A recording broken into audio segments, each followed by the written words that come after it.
Bonjour à tous, bienvenue sur la chaîne YouTube Mécanique Sportive, c'est Nicolas. Aujourd'hui, je vous représente une Peugeot 308, la nouvelle version de la 308, cette fois-ci en moteur 110 chevaux, boîte manuelle, une version un petit peu entrée de gamme. Puisque sur la chaîne, on a essayé les versions hybrides, on a essayé les versions essence EAT8, on a essayé la version break.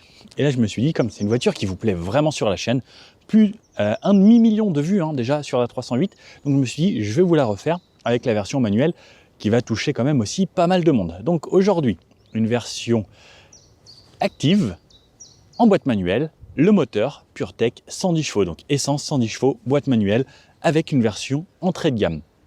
Je vais vous montrer les différences qu'il y a avec cette version qui est l'entrée de gamme comparée au modèle qu'on essaye souvent. Alors souvent les journalistes, on a des belles voitures bien optionnées pour vous montrer toutes les options. Et là, j'ai pu avoir celle-ci où ce sera quelque chose de plus commun et c'est pas plus mal.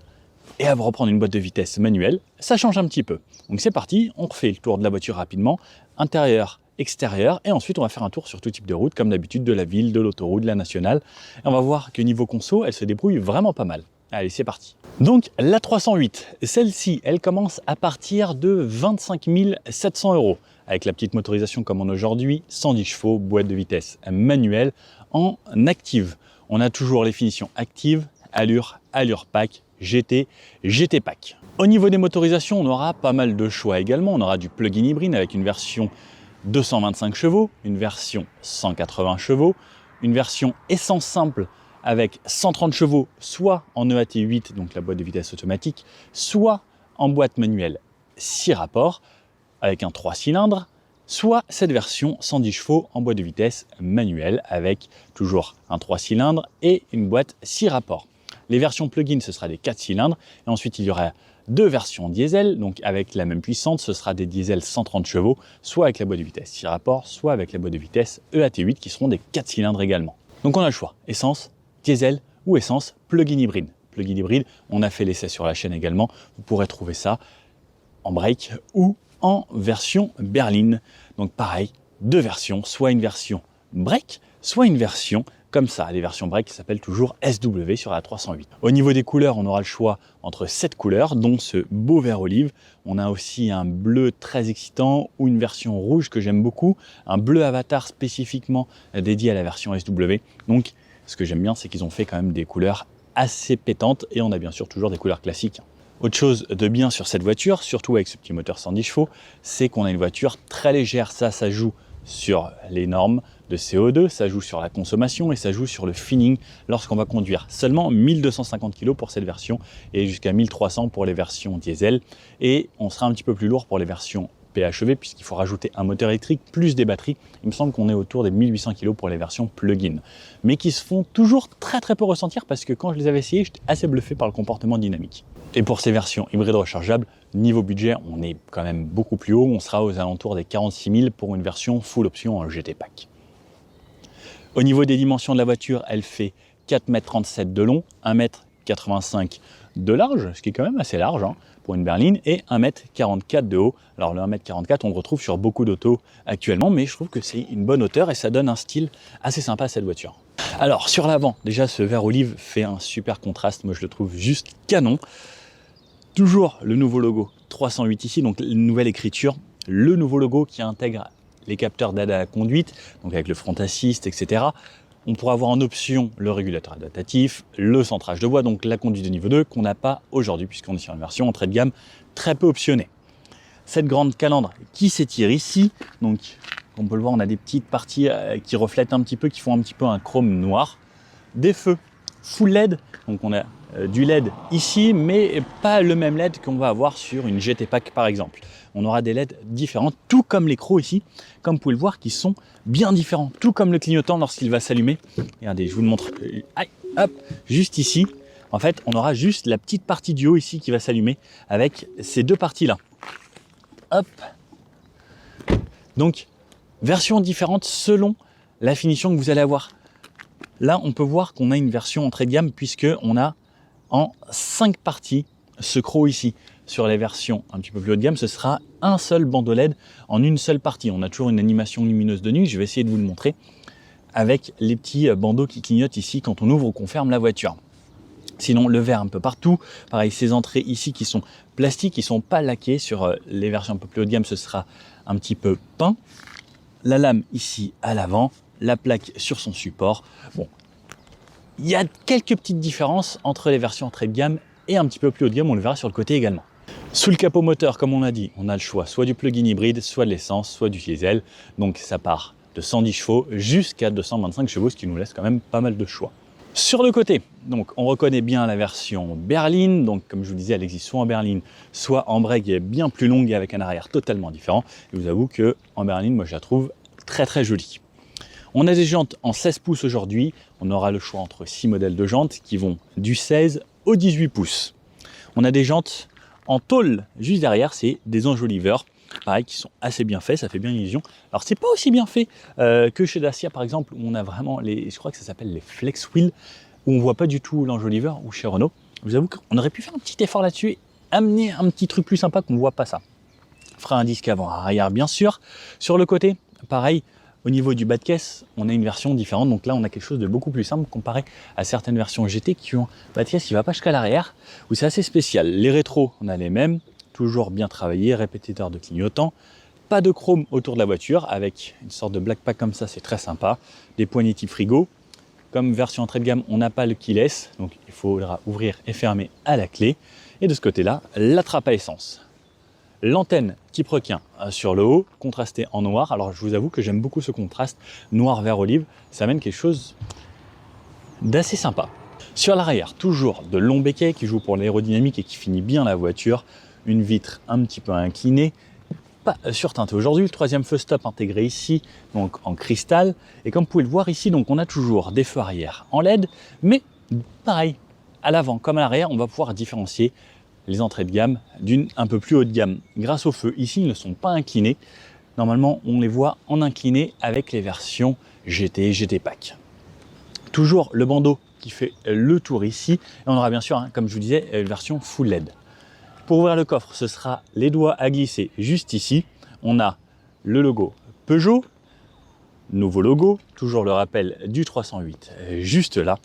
C'est peint jusqu'à cette partie ici et ensuite une partie tout en plastique. Donc le plastique, comme on dit, c'est bien lorsque quelqu'un va venir toucher la voiture parce que ça ne va pas l'endommager, ça ne va pas rayer la peinture.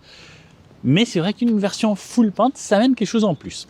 Pas de caméra de recul aujourd'hui, le strict minimum, juste les radars et ici des parties avec les réflecteurs également. Dans le coffre, on aura 412 litres de volume de chargement, ce qui est plutôt bien, et 361 litres si vous avez opté pour une version plug-in rechargeable, parce que la version plug-in intégrera des batteries juste ici. Sous le plancher, on trouvera un petit compartiment avec du rangement. On peut avoir en option une roue de secours qui est vraiment bien pratique. Au niveau du volume, pour vous faire une idée, comme d'habitude, 412 litres, voilà ce que ça représente. Moi j'ai de quoi rentrer entièrement dans le coffre sans problème. Ici je me cache, ça passe un petit filet ici sur le côté. Hop, je rentre facilement. La banquette se rabat en 2 tiers, 1 tiers et avec une petite trappe à ski juste ici. On passe à l'arrière. Hop, je viens m'installer assez facilement. Le siège à l'avant, il est réglé pour moi. Hop, je remonte mon appui-tête. Alors, à l'arrière, la banquette est à la fois ferme et confort.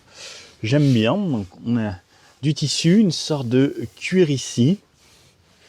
J'ai de l'espace pour la tête. Au niveau des genoux, ça va. Si le siège... Alors là, je me suis mis un petit peu en version relax pour la posture de conduite. Mais j'ai de la place. Pour les pieds, ça va. Je peux passer les pieds sous le siège. Pourtant, il est au plus bas. J'ai des petits rangements ici et ici pour ranger des téléphones, par exemple. Bon, on est plutôt pas mal. Il y a un maintien latéral qui est correct. Des accoudoirs sur les côtés en tissu. L'ouverture de fenêtre électrique et une porte qui est ensuite tout en plastique. On est pas mal. Petit ouvrant, ça aurait été top. Ce que j'aime bien déjà, c'est que c'est clair sur la partie haute. Ça amène un petit peu de luminosité dans l'habitacle. Ici, on a un petit tunnel central. Alors, hop, je l'enjambe. Avant, accoudoir, double porte-gobelet comme d'habitude et les petites trappes à ski que je vous disais qu'on peut ouvrir pour aller dans le coffre. L'accoudoir ici.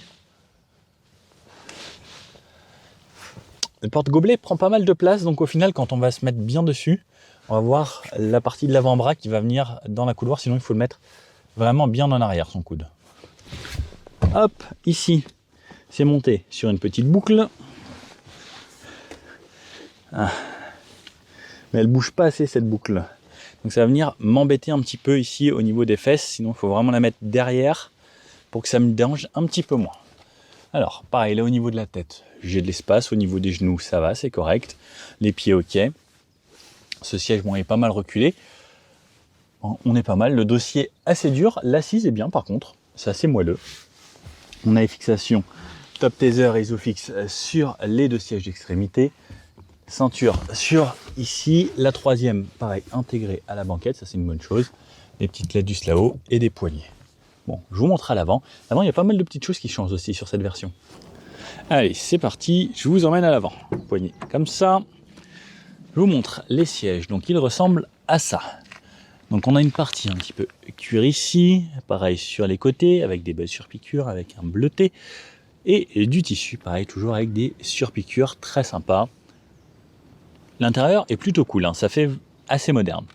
On a ce petit bouton ici qui est fait pour régler la hauteur de cette partie derrière les genoux, ça c'est pour dans le dossier, régler la hauteur du siège, et la petite molette qu'on tourne pour régler l'inclinaison du dossier.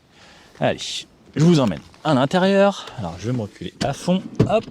Donc, pour reculer, hein, c'est toujours ça. Wow. Alors là, je suis reculé à fond. Regardez, je touche même plus les pédales. C'est juste gigantesque. Les pédales ressemblent à ça. Donc, des pédales caoutchouc simples. Un grand repose-pied sur la gauche. La portière, alors, du plastique moussé sur toute cette partie. C'est très bien. Pareil, ça aussi. Donc, tout est moussé. Du tissu. Plastique un peu dur là. Ça, c'est la poignée, et ensuite du plastique dur sur le bas. On a assez d'espace ici. Alors, si je pense qu'on pourra mettre une bouteille d'1,5 litre en la contraignant un petit peu. Sur le côté, la hauteur des feux ici que je vais régler. Un petit endroit pour mettre, alors je crois, c'est peut-être pour les jetons ou autre.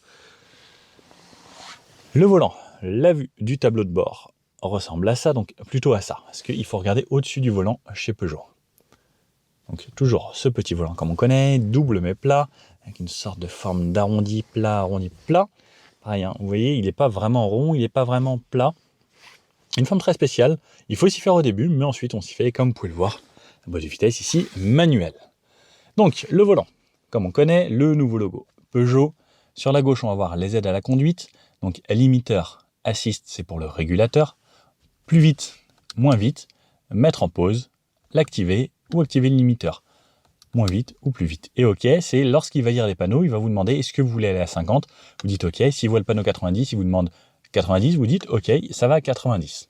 Sur la droite, ça va être pour les médias, changer de radio ici, le volume, commande vocale et décrocher ou raccrocher au téléphone.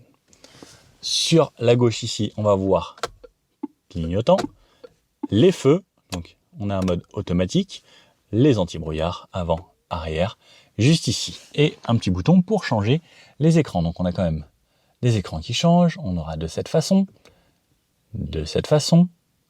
Skyrock classique, c'est vraiment cool, hein. J'ai découvert cette radio là récemment.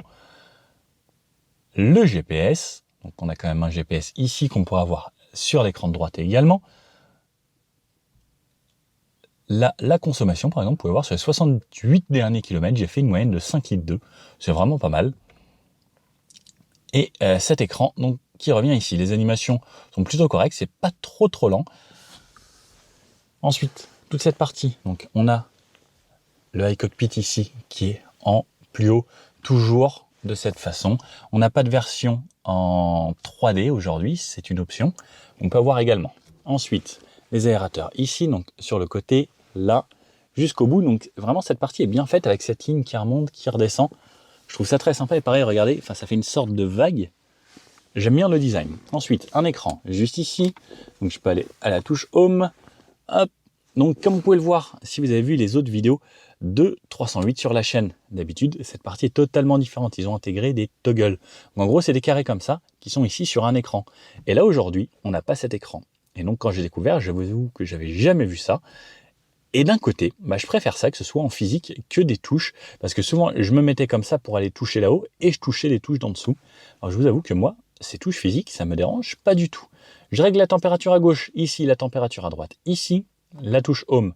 Là, les raccourcis ici pour mes sièges chauffants par exemple sur 3 positions, la clim et toute cette partie-là, ce sera en gros la climatisation. J'ai un menu climatisation ici aussi également, donc là je peux l'activer ou l'éteindre directement sur les touches piano juste en dessous.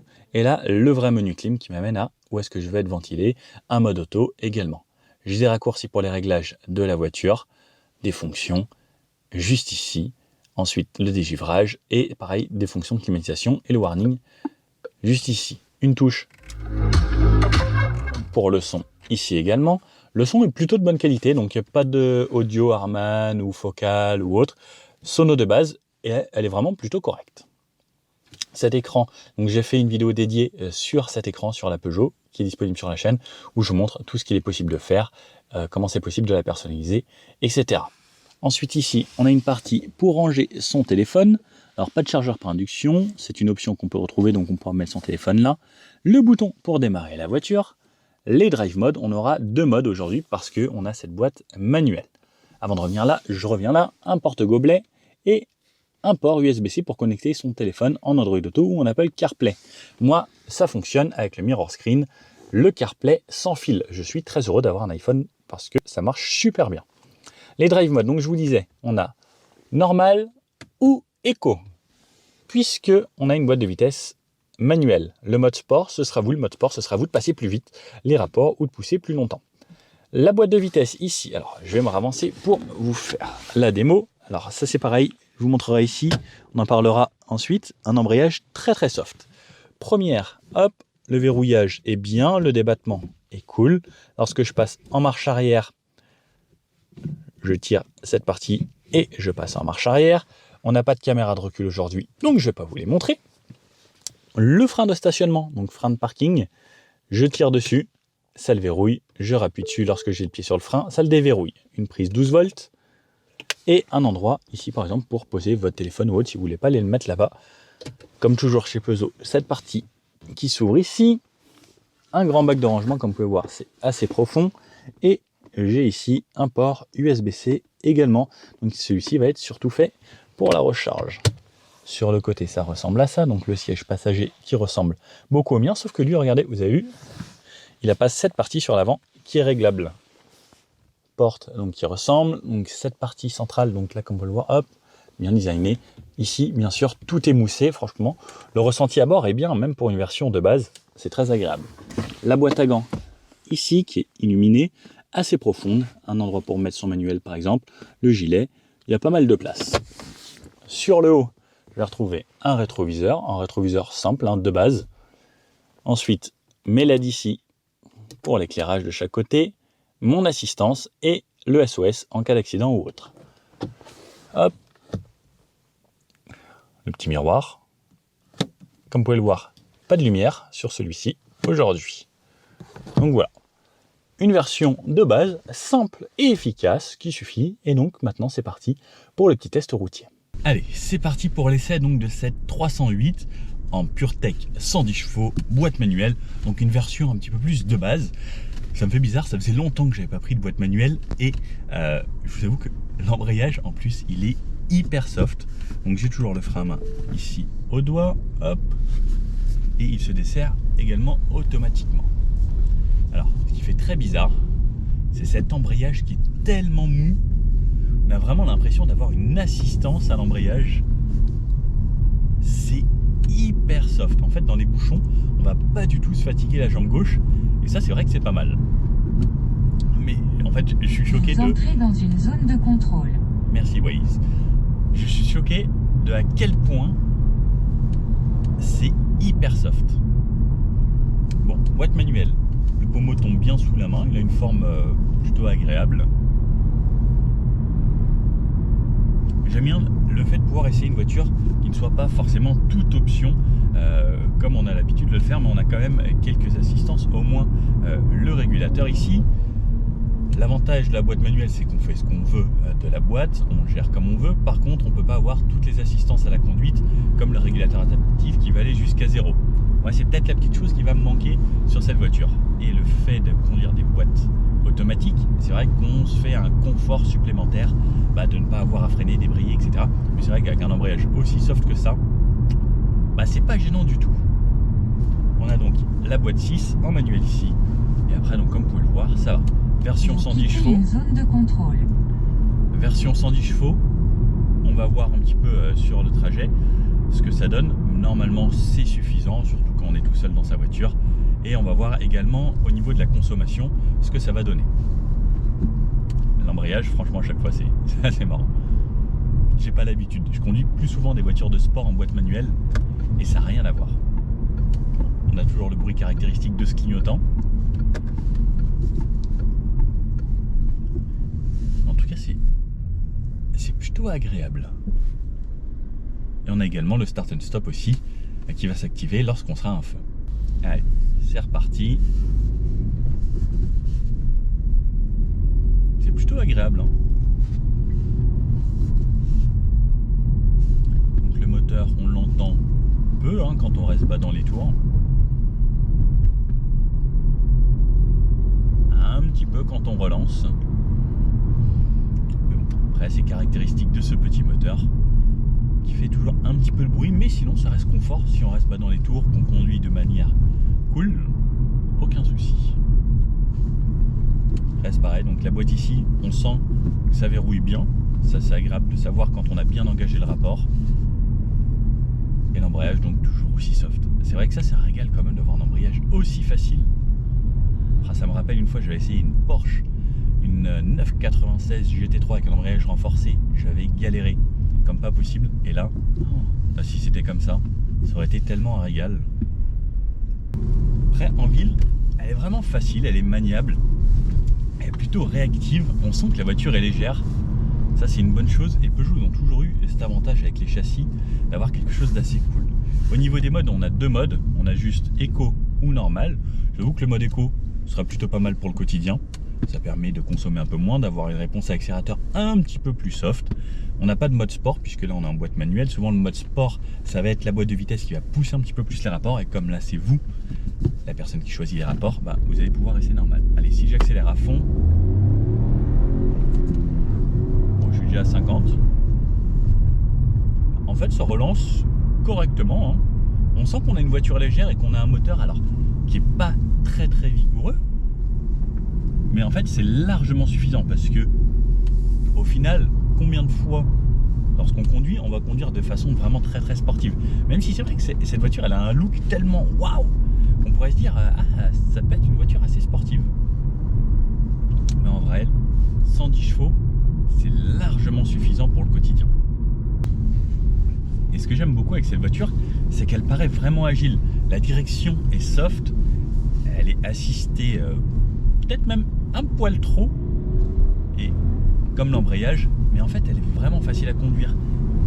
Et on sent toujours ce châssis très dynamique qui va pouvoir relancer facilement, même au niveau du freinage.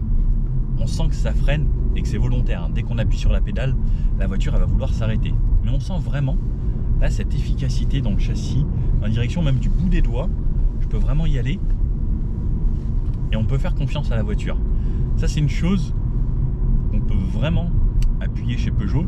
C'est des châssis qui sont vraiment très dynamiques et à la fois confortables parce qu'il n'est pas ferme, mais si je bouge comme ça, il va prendre un petit peu de roulis, mais ensuite le châssis va m'emmener directement là où je veux.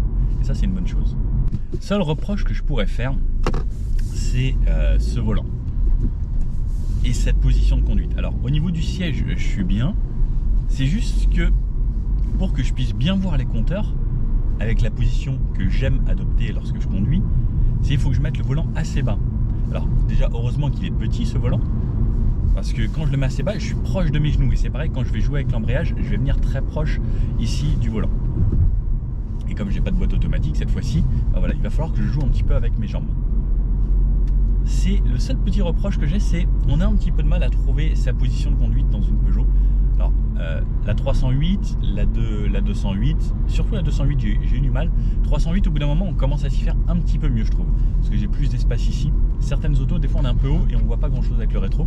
Là au final comme je peux régler le siège assez bas, je suis confortablement installé. Et le fait d'avoir pris une boîte manuelle, ça m'enlève aussi quelques aides à la conduite. C'est vrai que moi j'aime beaucoup utiliser les aides à la conduite, donc c'est vrai que pour moi la EAT8 est quand même un avantage.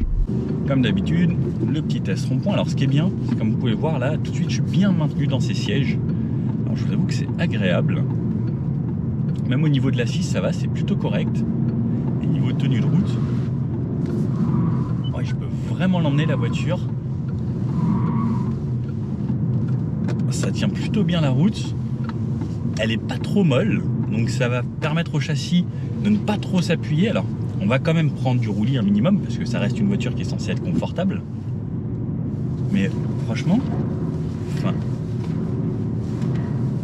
ça met un petit peu de temps, mais hop, ça va s'appuyer un petit peu et ensuite ça va vous emmener vraiment bien. C'est agréable. Ces châssis sont vraiment cool. J'ai l'indication qui me dit quand passer mes rapports pour économiser le plus de carburant. Donc là j'ai fait que de la ville, moyenne à 7,4 litres, juste en restant en ville. Donc on va continuer, bien sûr, on va faire un essai comme d'habitude. Donc là je traverse toute l'île de France avec. Et en plus je vais garder la voiture assez longtemps, donc ça pourra me faire un essai assez longue durée. Et je pourrais, si vous regardez un petit peu sur Instagram, voir un petit peu les statistiques des consommations. Allez hop, je relance gentiment, assez bas en 6e. Alors, comme c'est un petit moteur, c'est pas très coupleux, en bas il se passe pas grand chose, mais ça relance gentiment. Donc on va comme d'habitude faire le petit bout à 90. Donc à 90, je suis en 6, là je suis en légère montée. J'entends un petit peu le moteur parce que là je suis en contrainte, donc on va continuer jusqu'au bout. Au niveau, je vais peut-être me remettre en 5, ce qui va permettre de forcer un petit peu moins. Bon, ça me conseille de me remettre en 6 quand même.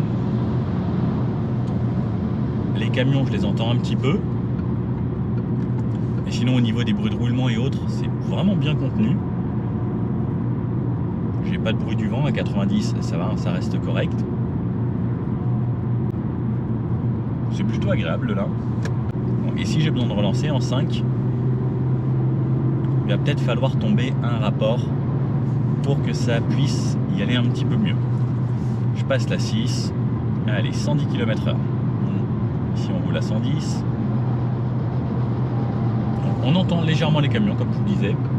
Sinon les autres voitures ça reste correct. Donc là, je me suis mis mon régulateur 110 km/h. Je suis à 2200 tours minute. Alors ce qui est bien, c'est qu'on peut avoir un contour de temps en temps, pas sur tous les écrans. On peut personnaliser un petit peu les écrans du fond. Mais j'aime bien moi avoir mon contour, savoir où je me situe. Donc 110, 2200 tours en 6, c'est correct. Le moteur est peu présent. Tant qu'on a un régime stabilisé, on va très peu l'entendre. Les bruits de roulement, c'est très bien contenu. Ça paraît toujours un petit peu les camions seulement. Mais sinon, les autres voitures et autres, ça reste relativement bien. Après, de nos jours, pour moi, il n'existe plus de voitures où c'est vraiment horrible. Même les voitures entrée de gamme. Et là, c'est quand même super. Donc, par contre, j'ai pas mon centrage de voix et autres. Ça, c'est plutôt réservé aux voitures qui sont en boîte automatique. Et en vrai, à 110, je suis vraiment pas mal. Alors, je sais pas si je peux avoir la conso instantanée. En instantané, ça me dit 4 litres 8 au 100, 4 litres 7, 4 litres 5, ça se remet un peu plus à plat. Donc, on va voir. On continue le trajet comme ça. Et en tout cas, c'est très confort. Sur un goudron bien lisse, ça fait du bien.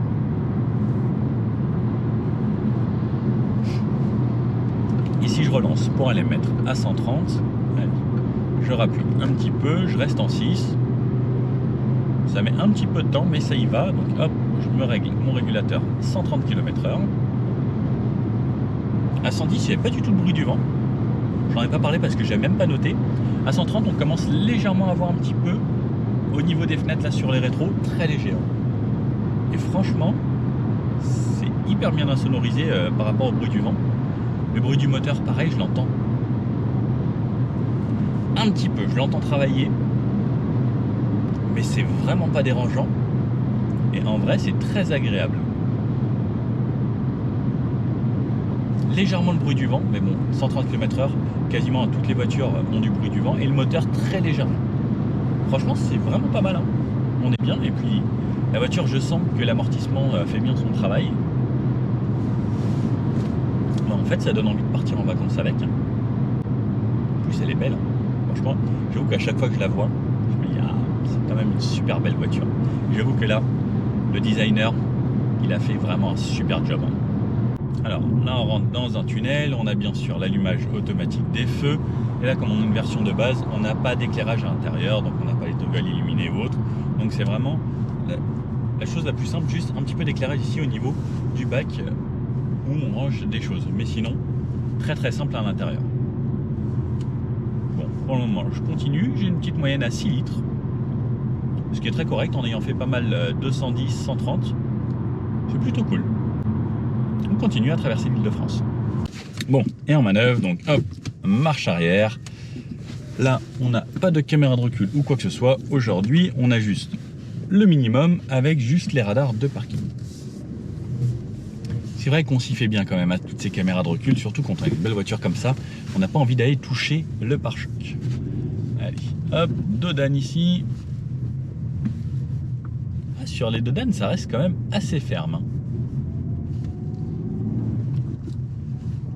Sinon pour la ville, toujours agréable. Elle se faufile partout. La voiture est pas si grande que ça. On se fait très bien en gabarit.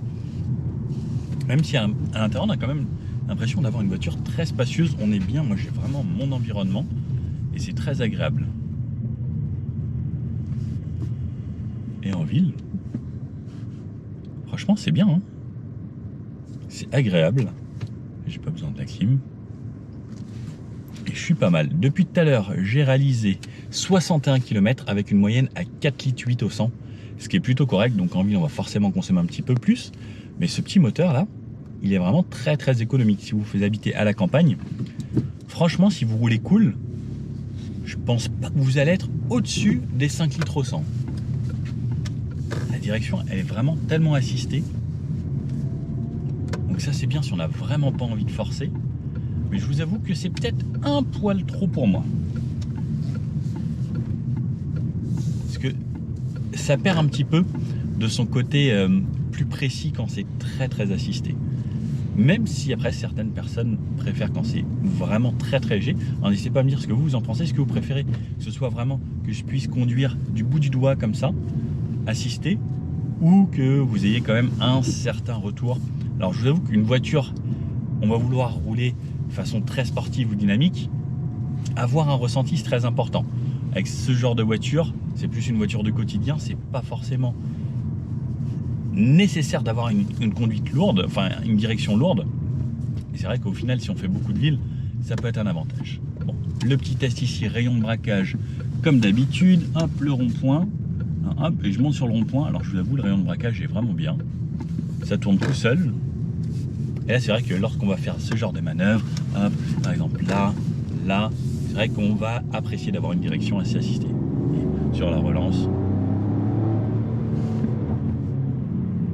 c'est suffisant en fait. Comme je disais, on n'a pas nécessairement besoin de plus. Quand on a plus, c'est toujours mieux, je trouve. Mais on n'a pas vraiment besoin de plus. Hop, et ça repart gentiment. Bon, j'avoue que je commence à bien l'aimer cet embrayage tout doux. Et ce petit moteur, on l'entend un petit peu si on tire dedans. Mais sinon, franchement, j'aime bien cette auto. Bon alors, cette version de base de la 308, qu'est-ce qu'on peut en penser? Bon, au final, moi j'ai bien aimé. La boîte manuelle, ça me dérange pas, elle est très agréable. En plus, un embrayage super facile, ça passe tout seul. Le 110 chevaux au niveau de la consommation, on sera entre 5 et 6 litres au 100 en roulant tranquille. Moi, j'étais plutôt aux alentours des 5 litres. Franchement, j'ai beaucoup aimé cette voiture. La couleur vert olive, moi, je la trouve juste sublime.